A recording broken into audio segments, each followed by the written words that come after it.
What is up, everybody? This is Eric, the one and only Bay Area Collector, and today we're doing another Let's Compare episode.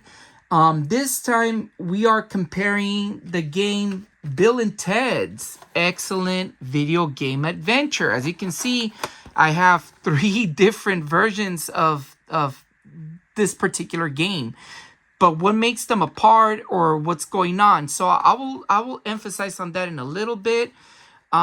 But I will explain what with these two, because basically this one is a collection of these two games with a little bit extra. So I'll go over this one in a minute. Let's go over the original games that came out on the Nintendo and the Game Boy respectively. First of all, Bill and Ted's Excellent Video Game Adventure was a game released by our very favorite company, LJN, in 1991.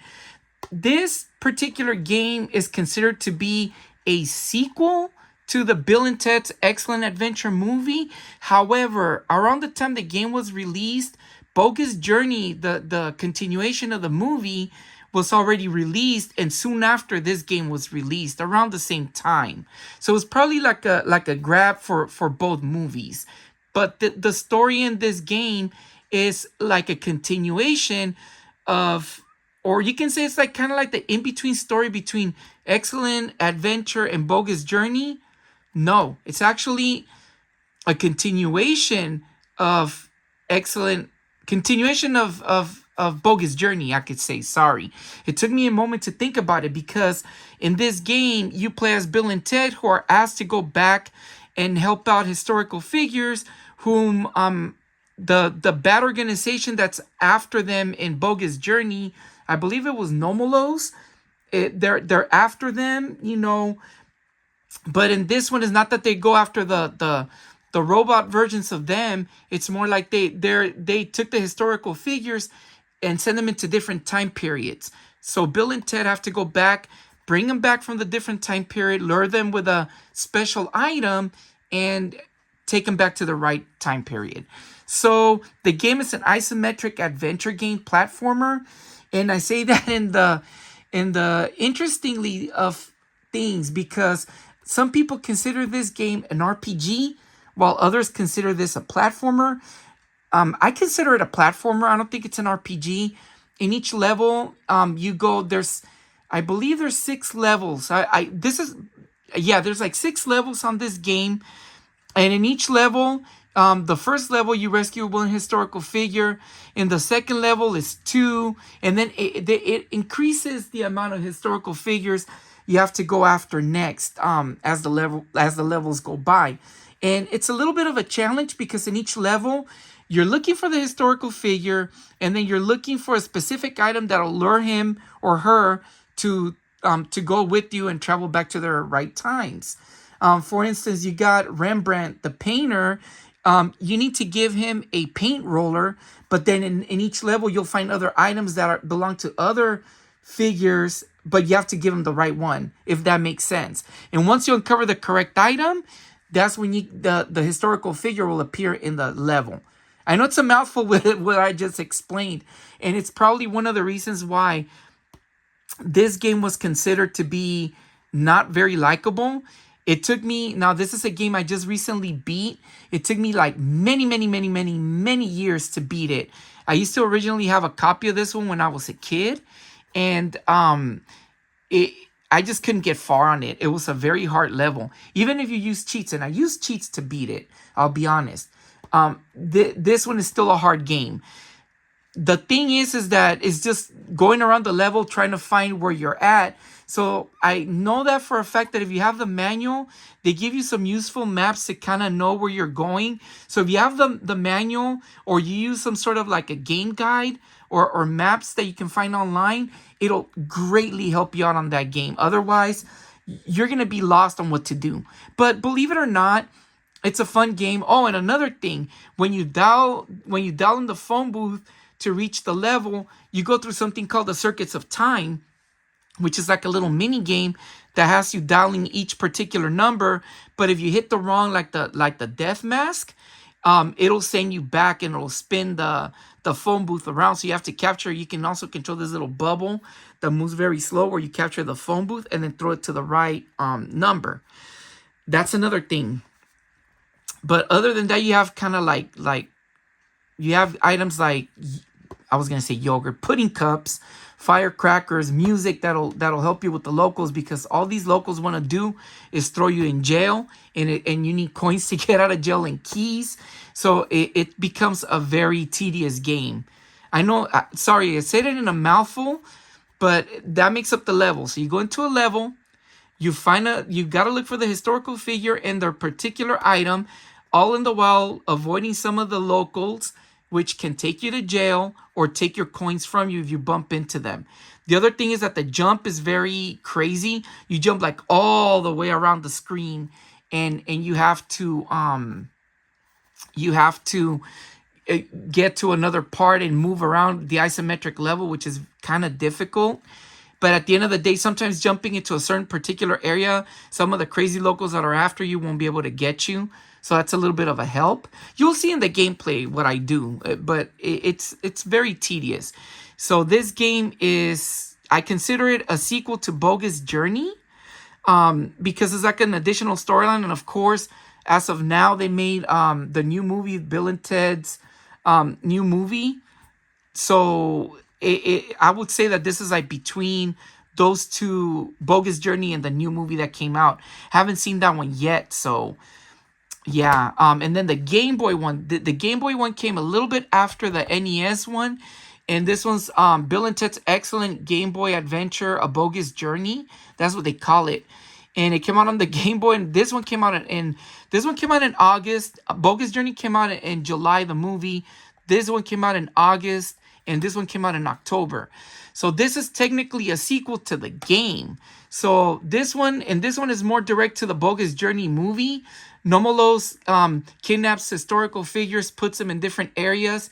And in this one, you have to collect certain parts of the time machine or time fragments in order to go on to the next level and rescue particular historical figures. This one is actually a puzzle platformer, very different to this game. So this is where the comparison ends. If you look at it, you think that they might be both the same game, almost the same, but no, they're very different games. This one is more of a puzzle platformer. You have to jump around the stage, collect the puzzle pieces to go on to the next level. And it's a very interesting game nonetheless. But now we go into this one, the Bill and Ted's Excellent Retro Collection. This is for the PS5. They also made one for the Switch, and it was made by Limited Run Games. This is a collection of both of these games in one, but what they add to the thing, they add just a little bit more of tidbits. They add like a save feature, and I don't know if it has a rewind feature to it. So that's pretty much it, what they do differently. And this particular collection comes with a music soundtrack to the movie. So this is pretty cool, because if you guys seen the movies, they have pretty cool music. It's interesting, but nonetheless, it's just a remake of these two games into one by Limited Run. And yeah, what can I say about these games? Both games I had when I was a kid. However, when I was a kid, I was able to complete this one. It was much easier and much more entertaining than this one. But as an adult, just recently, after 20 odd years, I beat this one a few weeks ago. So what's my take on these two games? This one, I can see why people don't like it, but by playing the game recently as an adult and understanding what you need to do in the game, I learned to appreciate it, and it's actually a really good game once you learn it. It's a learning curve for this one, and a little bit of patience and practice until you tackle it. Now, albeit if you don't use codes, it gets very difficult because there's no way to save between levels, because you have to go in and get the historical figures. They increment after you go to the next levels, and so there's no in between saves. You have to save it until you beat the additional level. So that makes this game super difficult, which is where that comes in, where it has like instant saves, and that makes it better, which I recommend playing it in an emulator or getting that copy. But definitely this one, it grew on me, and I really enjoyed it, believe it or not, as an adult. As a kid, I can see if you're a kid or a preteen that watched the movies like my age, from liking the movies to getting this particular game was weird. Then you have the Game Boy version of it, or I would call it a sequel. This one's super fun. I really liked this one. As a kid, I enjoyed this one much more. As you can see, it's challenging, but not as platforming and challenging. But at the end of the day, it's much more entertaining. But all in all, you know, I believe that this is a really cool, underappreciated series. And I believe that you guys should take the time to play these games. Learn this one. This one is not going to be as bad once you learn it. And like I said, use codes, mind you. It'll make it much funner, in my opinion. And this one, you don't really need to use any cheats or anything. It's just skill. This one's fun. So anyways, this is a great game collection. As an adult, as I grew older, I learned much more to appreciate it than when I was a kid. And yeah, I'm very happy to have these in my collection. And this is a really cool one. I got this one for super, super cheap. A copy like this is going for a lot more money. It can go between the 30s to like $50 at least, because this is an actual special edition. But I got this one for a really good deal. I won a bid on that one for a really good price. So I'm very happy to have all of these in my collection. Anyways, hope you guys enjoy the gameplay footage of the games for both of these games. And I'll see you guys in the next one. You guys take care. Peace out.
you